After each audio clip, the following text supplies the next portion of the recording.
Cambridge Practice Tests for IELTS 1 by Vanessa Jakeman and Claire McDowell. Published by Cambridge University Press, 1996. This recording is copyright. Cassette 1, Side 1. Practice Test 1. You will hear a number of different recordings, and you will have to answer questions on what you hear. There will be time for you to read the instructions and questions, and you will have a chance to check your work. All the recordings will be played once only. The test is in 4 sections. Write all your answers in the listening question booklet. At the end of the test, you will be given 10 minutes to transfer your answers to an answer sheet.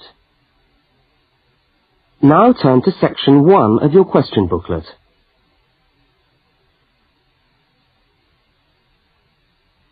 Section 1. You will hear a telephone conversation between a woman and a police officer. First, look at questions 1 to 5. For each of the questions, 4 alternatives are given. Decide which of the alternatives, A, B, C or D, best fits what you hear on the tape and circle the appropriate letter.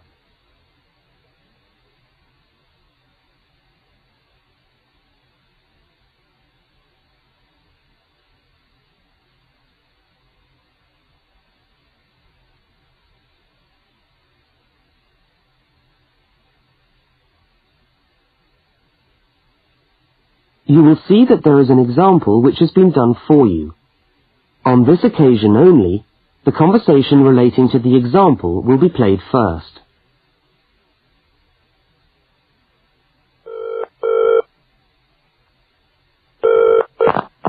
Good evening, City Police Station. Can I help you?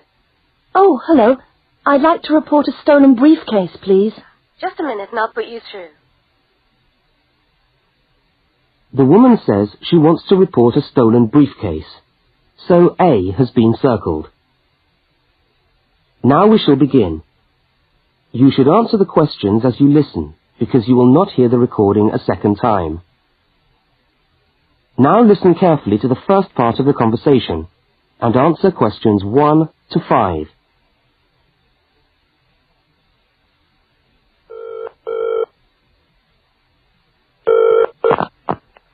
Good evening, City Police Station. Can I help you? Oh, hello. I'd like to report a stolen briefcase, please. Just a minute and I'll put you through. Lost property, can I help you? Oh, yes.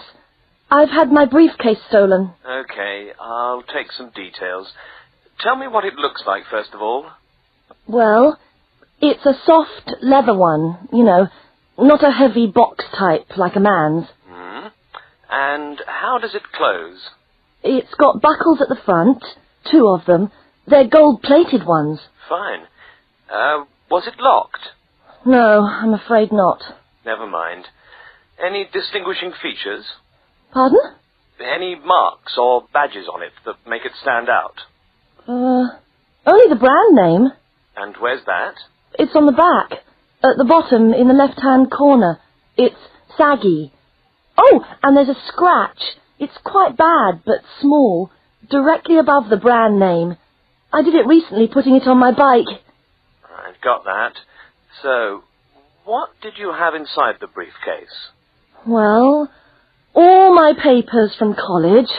It's so frustrating, but thank goodness for computers. I haven't lost them completely. Yes, you're lucky. I had my wallet in my pocket, so I didn't lose that. But there were also my pens, which I got for my birthday, and a novel I was planning to read on the train. Right.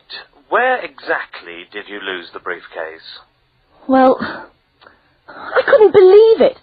I was standing on the platform. It was right next to me. You were holding it? I'd just put it down on the floor, but I could almost feel it beside me. I was watching for my train because sometimes it comes early, and then next time I looked, my briefcase wasn't there. And what time was this? It must have been about 5:20. No, a bit later. I'd say 5:30 because it was just getting crowded and the train normally comes at about 25 to 6. Before they continue their conversation, look at questions 6 to 10.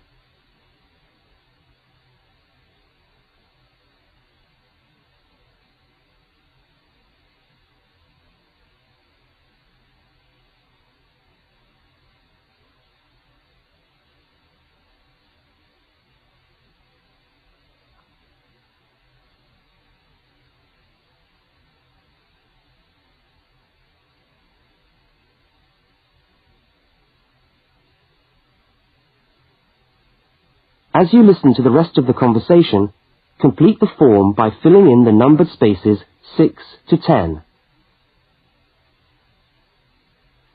Right. If you'll just give me some personal details. Yes. What name is it? I'm Mary Prescott. Can you spell that? Yes, it's Prescott.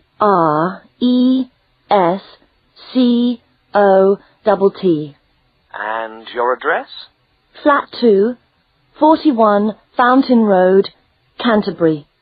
Fountain Road. Yes, number 41.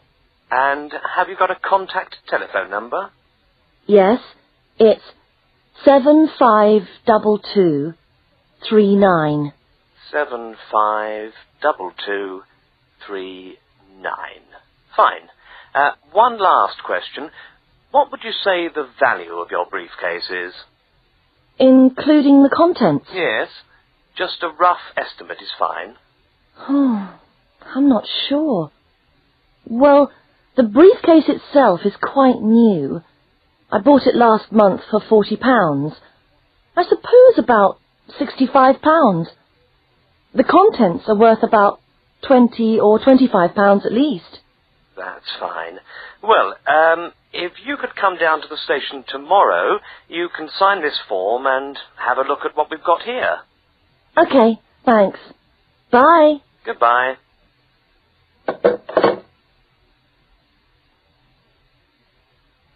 That is the end of section 1. You now have half a minute to check your answers.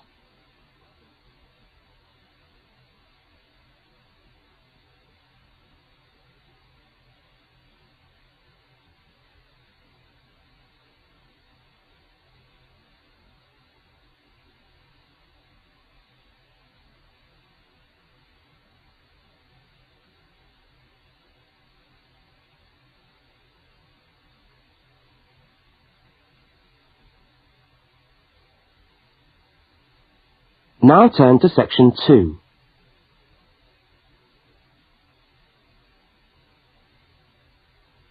Section 2. You are going to hear a news report from an Australian radio program. First, you have some time to look at questions 11 to 13.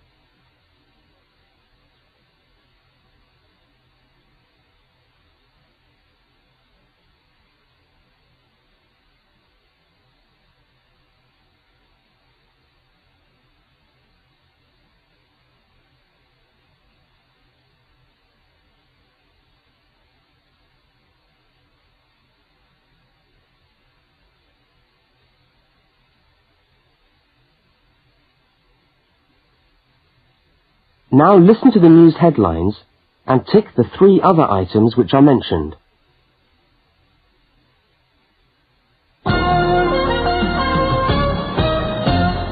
This is the 6 o'clock news for Tuesday the 25th of November. And first the headlines. The Prime Minister has promised to help the drought-stricken farmers in the northern part of the country who haven't seen rain for nearly 2 years. And in Sydney, a group of school children are successfully rescued from a plane which landed in the sea shortly after takeoff. Transport workers are on strike in Melbourne over a pay claim, and the strike looks set to spread to other states. And on a fashionable note, there's to be a new look for the staff of Qantas, Australia's national airline. Now you have some time to look at questions 14 to 21.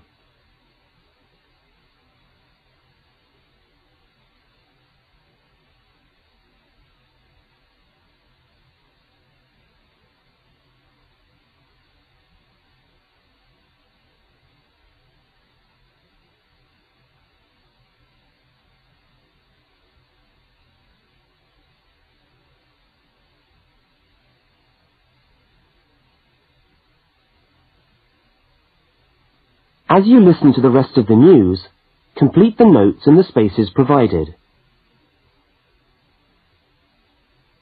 The Prime Minister has pledged today that he will make $250 million available to help the drought-stricken farmers who have not seen rain for years get through the next 5 years. Money that was to have been spent on the restructuring of Sydney's road system has been reallocated to what the Prime Minister described as a more worthy cause. Farmers are to receive financial assistance to help see them through the worst drought in over 50 years. Many farmers feel that while the money is welcome, it has come too late to save them and their farms from financial ruin, and are angry that the government did not act sooner. A group of school children who were travelling in a privately chartered aeroplane from Sydney to Queensland to take part in a musical concert found themselves swimming for the shore when their aeroplane had to land in the sea just 3 minutes after taking off from Sydney Airport. The pilot managed to bring the aircraft and its 50 passengers down safely in the calm waters of Botany Bay, where boats and pleasure craft were able to come to the rescue of the boys. The fact that it was a weekend meant that there were hundreds of boats in the bay enjoying the good weather, and this undoubtedly helped the rescue operation. "We owe our lives to the skill of the pilot," said one of the boys, but the pilot replied modestly that it was all part of a day's work. However, all their musical instruments were lost, and they never got to play at the concert. That is the end of section 2. You now have half a minute to check your answers.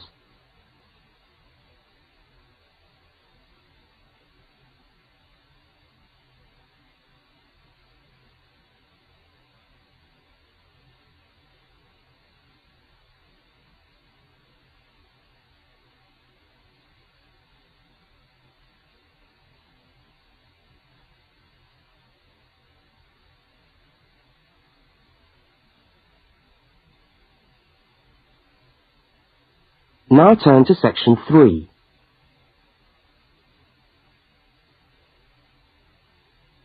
Section 3.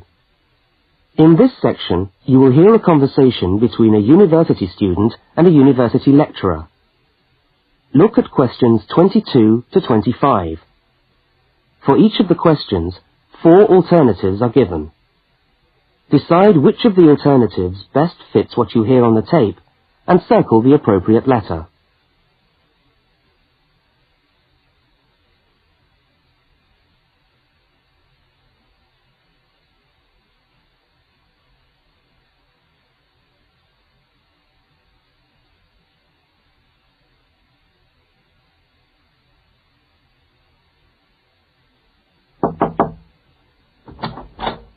Hello.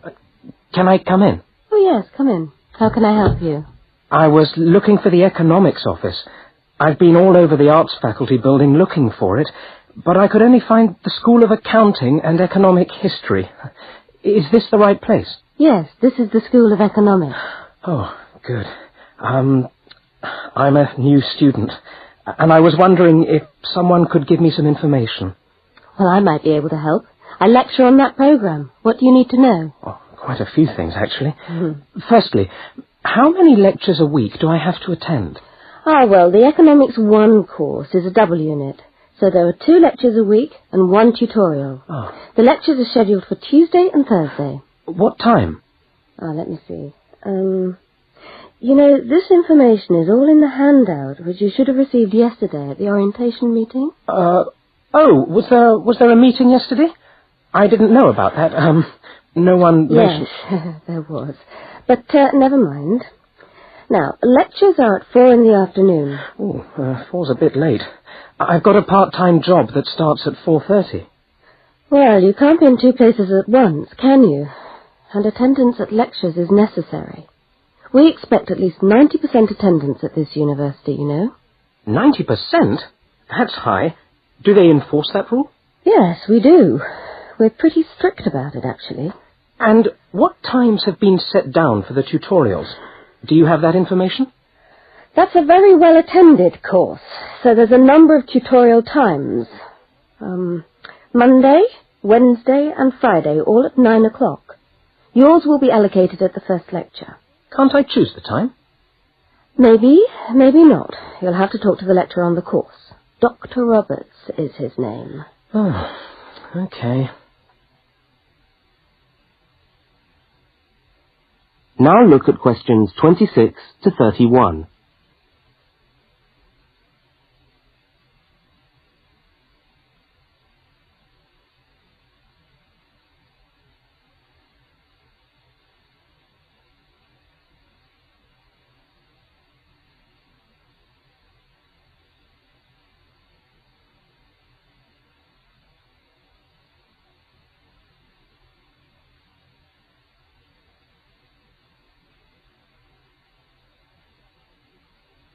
As the conversation continues, complete the notes in the spaces provided. Anything else I can help you with while you're here? Well, yes, actually. Do you know what the course requirements are? I mean, how much work is expected for this course? Well, you have to complete a tutorial paper. What does that involve? Well, it's a piece of work on a given topic based on some set reading texts. You'll have to give a small talk to your tutorial group. Oh, how long does that have to be? Oh, about 25 minutes usually. I have to talk for 25 minutes? Yes, that's right. And then you have to write up your piece of work and give it to the lecturer to be marked. Right. And is that all? No. You also have to complete a 3,000-word essay on a topic. Can I choose the topic? Yes, usually you can. Right. That shouldn't be too bad. And in addition to that, there is an exam. An exam? What sort of exam? Well, it's an open book exam. Does that mean I can have the textbook with me during the exam? Yes, that's right. And can you give me any idea about the content of the first year of economics, so that I can get into some reading? Well, you'll be getting the reading list next week when lectures start. All the books are in the library. Yes, but won't everyone else take them out as soon as they get the reading list too? Well, yes, they might. But most of the important ones are held in closed reserve. That's a part of the library where you can go to read books, but you can't take them out of the building. What did you call that section of the library? Closed reserve. However, we do recommend that you buy the core books. You'll find them useful and you'll need them for the exam. Yes, I suppose I will. But what is the focus of the course? Well, the course at this university has a vocational focus.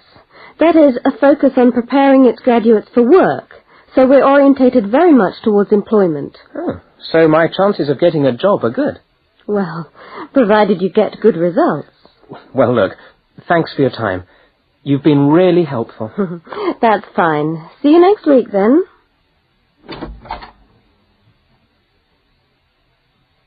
That is the end of section 3. You now have half a minute to check your answers.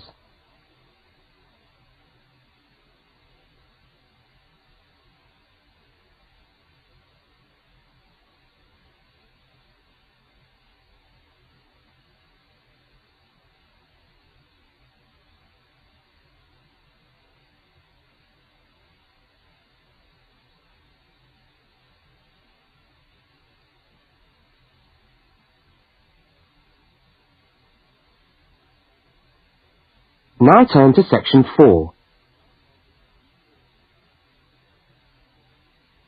Section 4. You will hear a talk given by a university lecturer about the structure of the university. First, look at questions 32 to 36.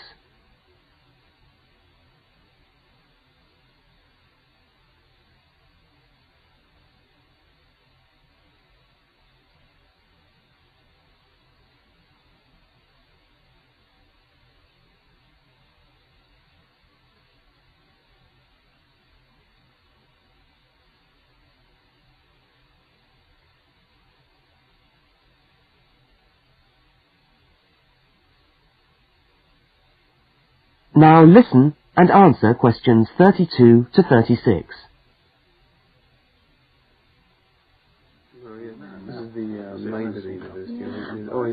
Good morning and welcome to the University of Westlands. My name is Marcia Mayhew and I'm the coordinator of the Bachelor of Social Science degree. This morning I'd like to tell you about the structure of the university and about some of the requirements of the degree that you're about to enter. The Bachelor of Social Science is in one faculty within the university. That is the faculty where I work, known as Arts and Social Sciences. Here on this campus we also have the faculties of architecture, law and science and technology, among others. It's important to know something about the structure of the faculty because as you go through your course, you may need to call on members of the staff to help you. At the top of the faculty, we have a dean, and below the dean, we have 3 divisions. Each division has a divisional head, and your degree is located in the Division of Social Sciences. Within each of the divisions, there are the departments, and each of these offers the different degrees. For instance, 2 of the departments which offer the major subjects for your award are sociology and psychology. Each has a departmental head, but for practical purposes, the people you are going to see the most of are myself as coordinator of the social sciences degree, and the actual lecturers who are teaching the subjects that you are taking.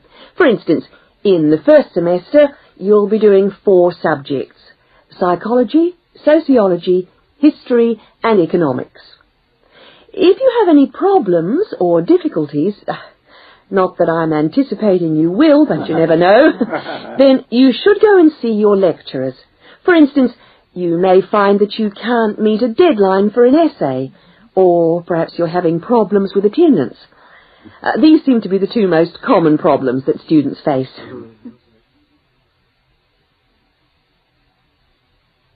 Now look at questions 37 to 41.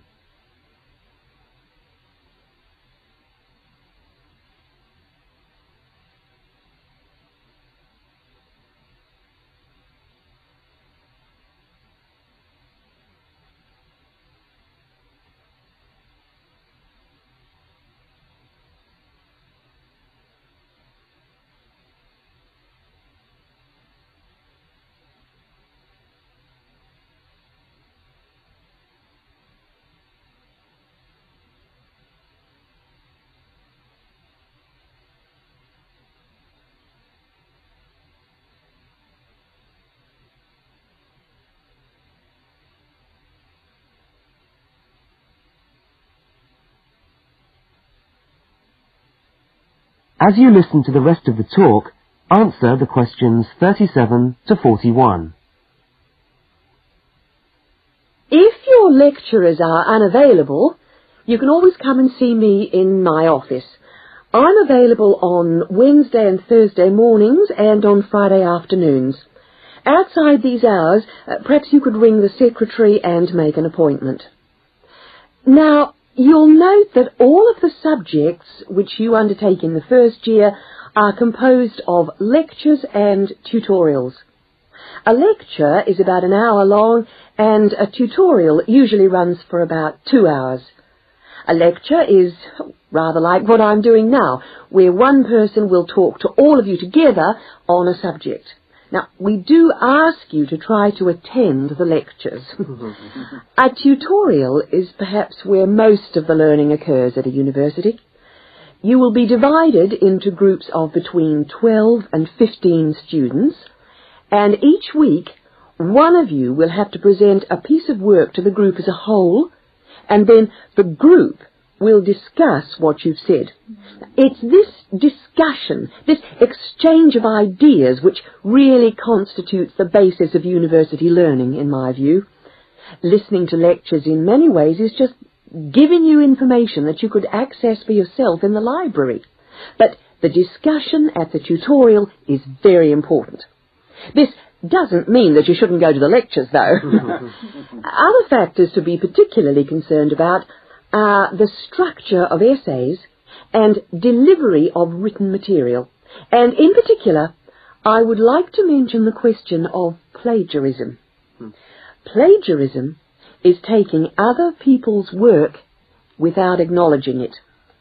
That is, without saying where it comes from. Now, of course, all essays are based on research done by other people, but you must remember to attribute the work to the original writer. And while it's a good idea to work with other people, don't hand in work which is exactly the same as your friend's work, because we will notice. If you don't acknowledge the source of your information, then you run the risk of failing the subject, or in very serious cases, you might be denied entry to the university. Last but not least, stay in touch with us. If things are getting you down, don't go and hide. Come and talk to us about it. That's what we're here for. Right. Thank you very much for coming along today.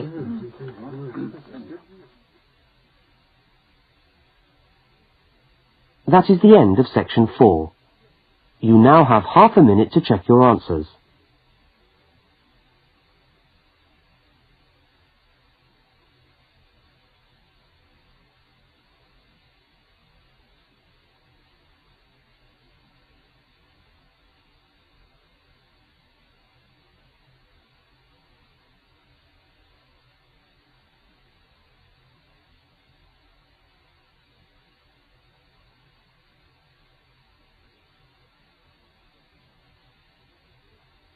That is the end of the listening test. You now have 10 minutes to transfer your answers to the listening answer sheet.